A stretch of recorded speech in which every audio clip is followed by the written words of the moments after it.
invest in yourself, also be, in a real space versus the kind of the virtual, like I have to get this done. So I talk to kids. I shouldn't say kids. I talk to young entrepreneurs sometimes, and they'll listen to some program online, and then they'll grab some certification, and then they'll go visit some conferences, and then they're this entrepreneur. No, that you got to be. Let's just be real. As an Real. operator, I know other investors are romanticizing multifamily investing, and I'm looking to learn from other investors' mistakes. I know you are too, and you found the right place. Welcome to Myers Methods Presents Multifamily Missteps.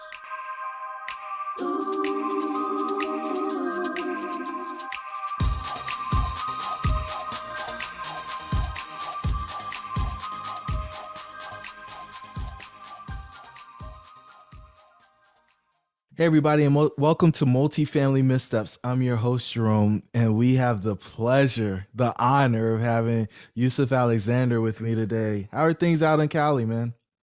Things are great, nice and sunny, of course, but we got a little nippiness going on. I'm a warm-blooded animal, so that the little bit of cold gets me. Go on, man. It was 25 degrees today. I ran in shorts, so we're doing okay out here in Carolina. So you don't do a lot of interviews, and so the listeners may not have heard about your massive and amazing career. So do me a favor and give the listeners a little bit about your background and how long you've been in multifamily and kind of what you guys have done. Well, first of all, thanks for having me, Jerome. And I love the Carolinas, especially North Carolina. It's kind of near and dear to my heart. I actually, did some deals there in the early mid 2000s, and learned a lot in that market, that submarket, the Research Triangle Park, and then I've done some other things in the Southeast. So again, thanks for having me. And I'll give you the short version because sometimes the long version, I don't want you to get misty eyed. You're a little younger than me. You're gonna, you might not relate to all the things that I bring up. But basically, born in Los Angeles, and during the grew up in the 80s in South Central Los Angeles. So if you can imagine the pop culture, nostalgia, good, bad, and in between in that area, that's kind of where my upbringing was, and it was normal to me because that was just my surroundings. So all that being said, I was a fantastic member of the public school system, and performed my way into a great public university, UCLA. Became a Bruin there, and majored in economics, and I started teaching, actually, math and science at a middle school. And I'm bringing it way back to the beginning, but anyway, in the midst of teaching math and science, I met a mentor. I met a guy that knew how to reposition, buy and sell real estate, and it fortunately was in the areas where I grew up. So it was kind of like a whole new way to reframe, a place that I spent all of my formative years. Long story short, 500 transactions later, I pretty much knew how to figure that out. And so I was in my early 20s, and then I became, kind of a serial entrepreneur. I bought a couple of businesses. I started to travel all over the world. I started a small, voiceover IP company that had connections in West Africa and Europe. And but I was bouncing back with some things here back in Los Angeles. The market changed. Late 90s happened, the 2000 bubble. I kind of reformulated my real estate approach, and I started to expand and look for, instead of 1 to 4 units, I started to look for smaller buildings. And then looked into Arizona, kind of a little pond jumping. I went pond hopping right from California to Arizona, and then I went to the Midwest, and then I went to the Carolinas, and then I ended up in the Southeast, mainly Georgia.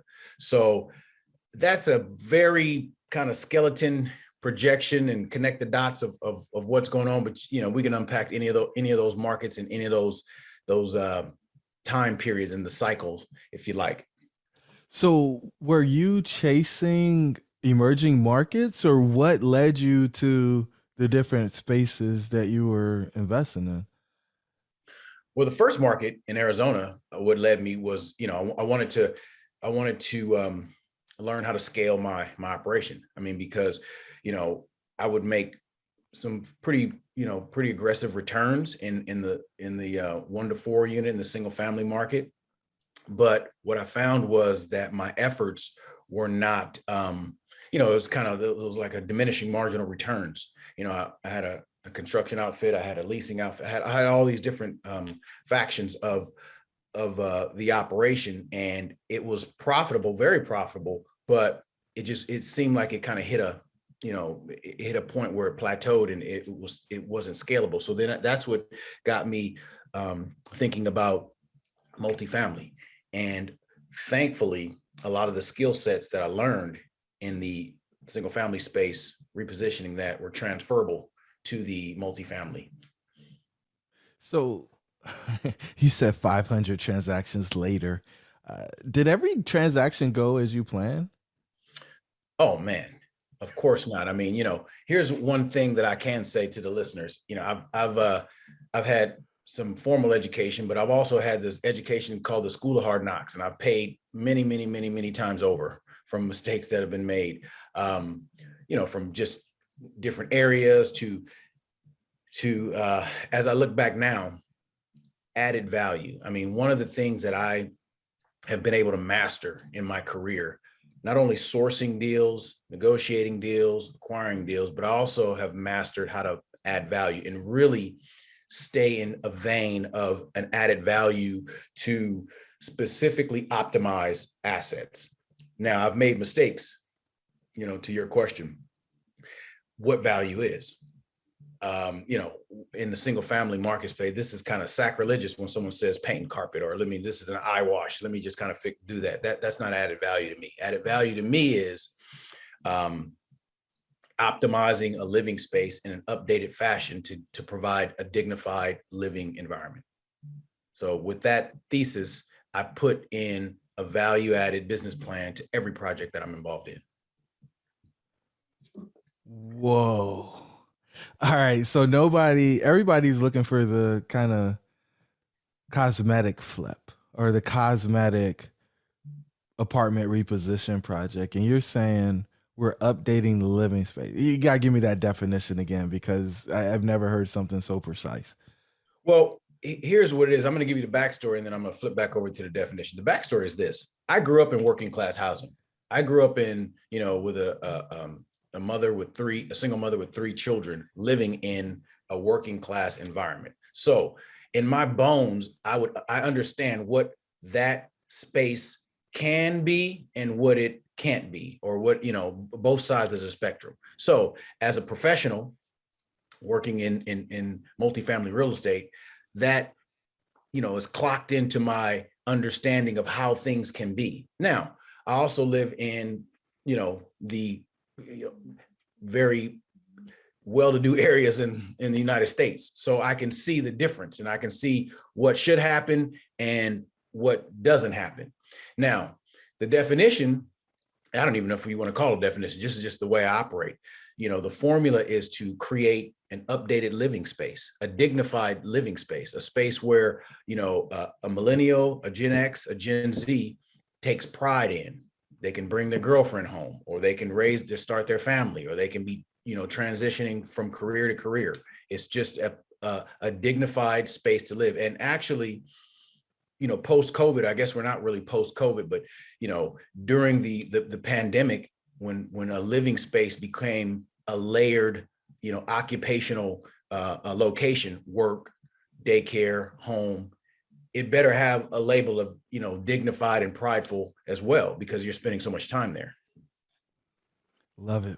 I love it. So, I know the investors are out there like, man, that sounds like a great way to over improve a property, right?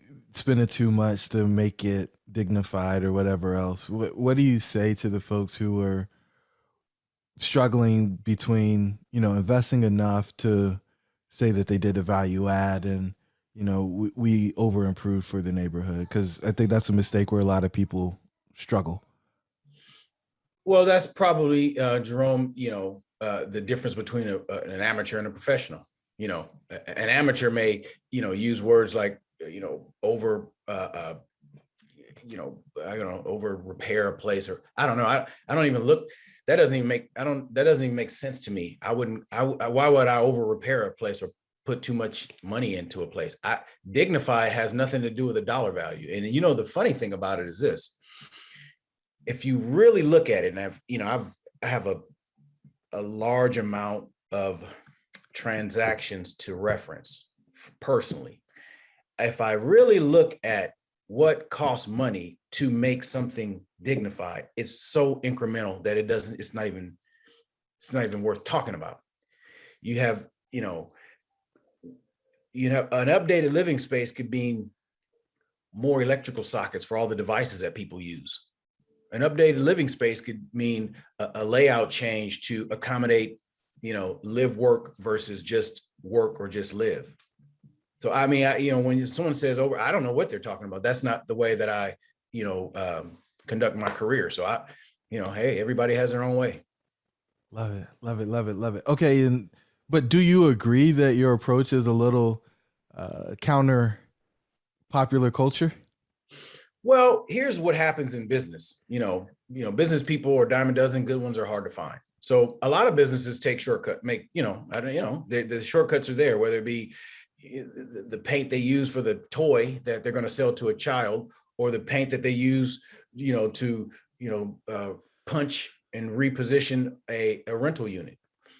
People cut corners, people do things, but usually what doesn't come out in the wash comes out in the rinse. That's what one of my mentors used to say. So at some point, someone's going to get sick from the paint that the child is on the child's toy, or someone's going to complain about the, lackluster kind of approach to, this rental unit, and their competitors are going to do something different, and they're going to go over there and consume that product. A lot of people want to be profitable multifamily operators but lack the knowledge, deal flow experience, and capital to be successful. They often try to overcome these challenges out of order, slowing or eliminating their ability to get their next deal done. We've developed a framework that allows them to gain the knowledge they need to find profitable deals. When they do, they create the time and location freedom, as well as the generational wealth they desire for their family. The Myers methods of multifamily investing have proved to be the fastest way to establish credibility and profitably grow an apartment portfolio. If you want to know more about our 4-step process, jump over to myersmethods.com to get our free 4-step guide to getting into multifamily investing. Let's get back to the episode. I got it. So, over 500 transactions. You said everything didn't go as planned. If you had to pick one lesson that you learned through the School of Hard Knocks that you would want our listeners to, a misstep that you would never want them to make, do you have a kind of a storyline on how you got into the deal and what happened? I would probably need to be deal specific, because Yeah. Let's see. In the multifamily space, what you definitely, okay, here's something that resonates with me. I like to stay where my expertise and where my talents are. So I don't do luxury high-end homes.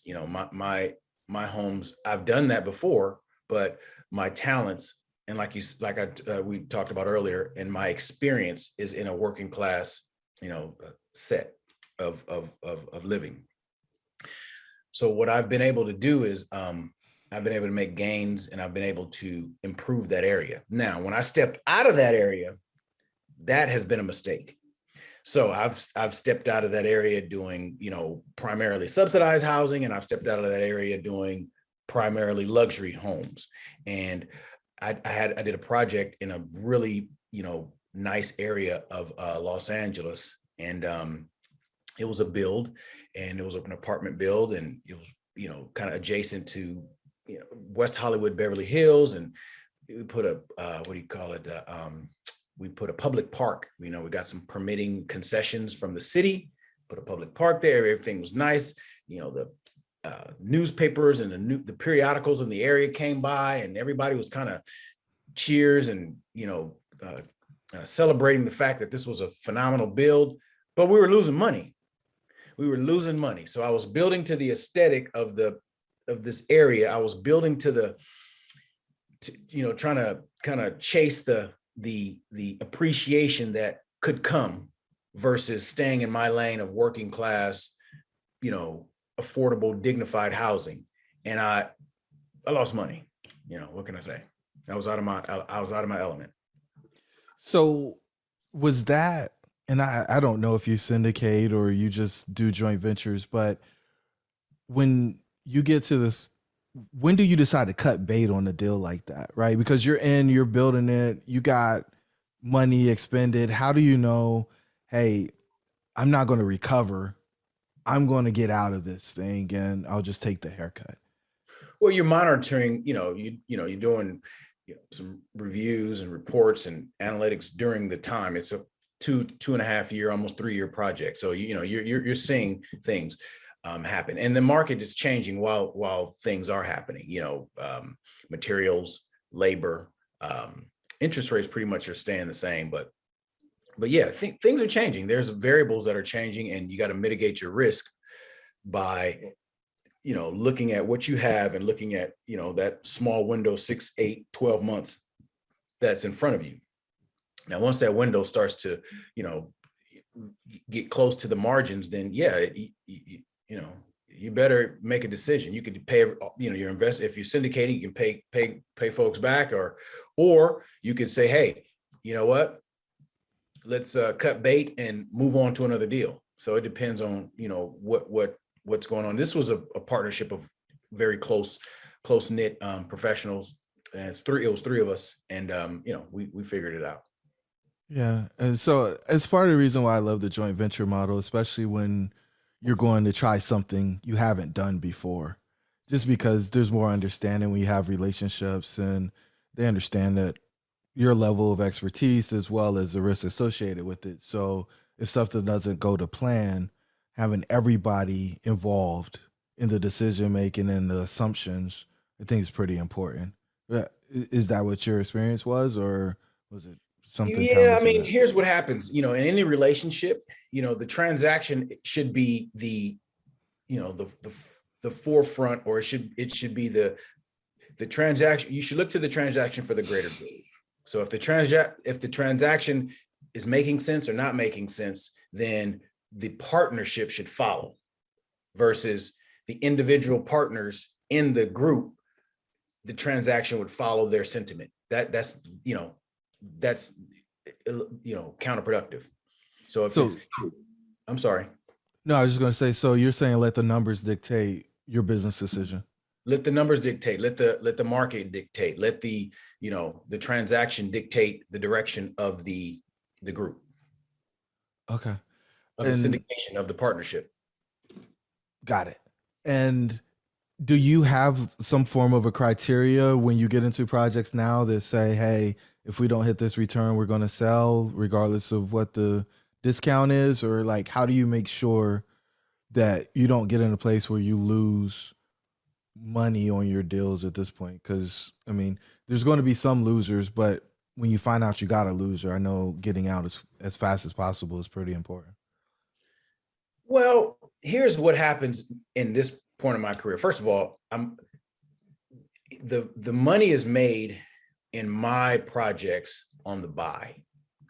It's not made on the sell, because I have now, in the third decade of doing what I'm doing, I'm not going to participate in something that's going to, I wouldn't say lose money, but it's not going to be,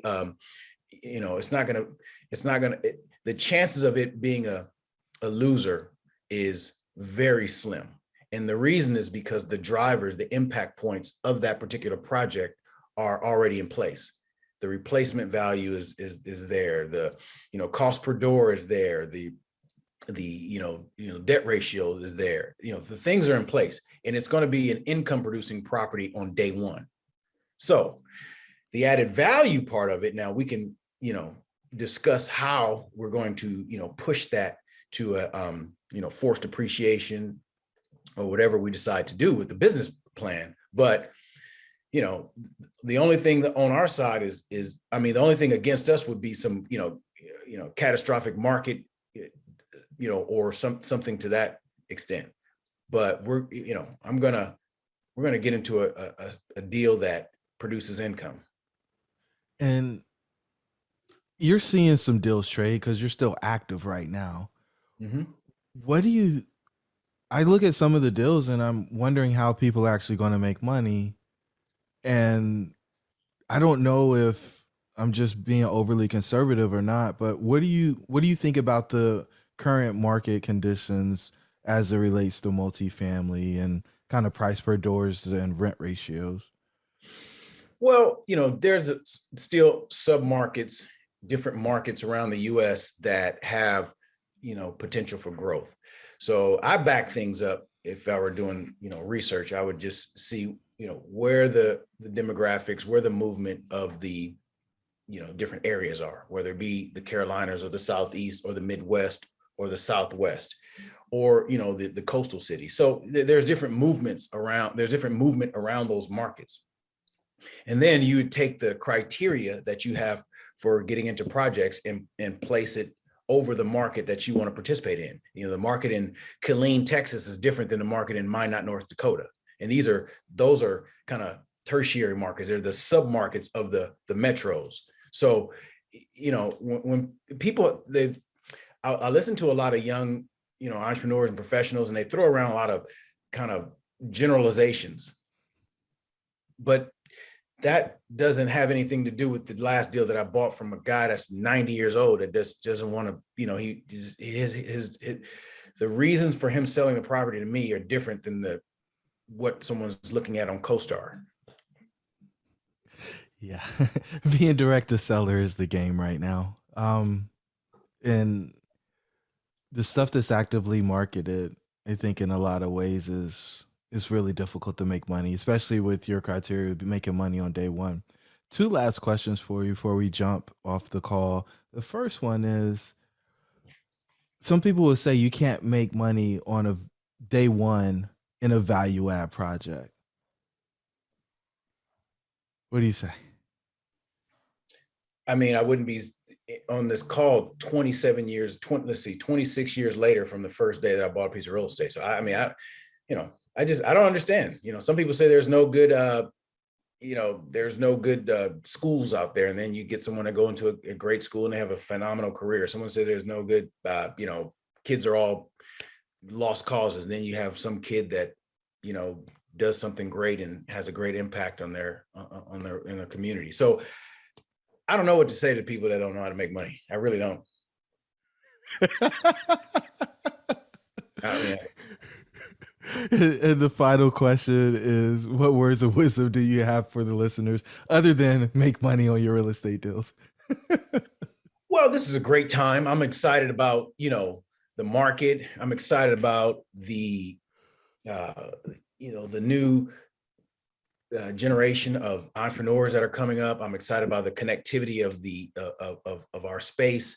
I'm very excited about real estate, multifamily real estate.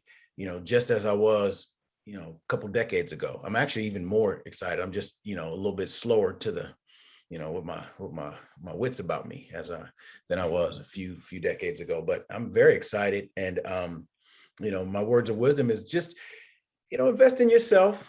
Invest in yourself. Also be in a real space versus the kind of the virtual, like I have to get this done. So I talk to kids. I shouldn't say kids. I talk to young entrepreneurs sometimes, and they'll listen to some program online, and then they'll grab some certification, and then they'll go visit some conferences, and then they're this entrepreneur. No, that you got to be. Let's just be real. Real is knowing the fundamental pillars of how to formulate a profitable real estate transaction and how to do that.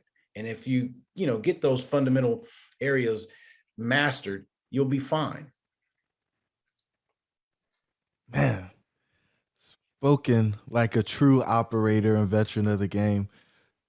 Yusef, thank you so much for joining us on this episode of Multifamily Missteps. Absolutely. Thanks for having me, Jerome. Have a great day. You too. To the listeners, the Pack's with you. We'll talk soon. You made it to this juncture, so you really love what we shared on this episode of Myers Methods Presents Multifamily Missteps. Do us a favor, give us a 5-star rating, give us a review, and share this with somebody who's interested in multifamily investing. Until the next time, the Pack is with you.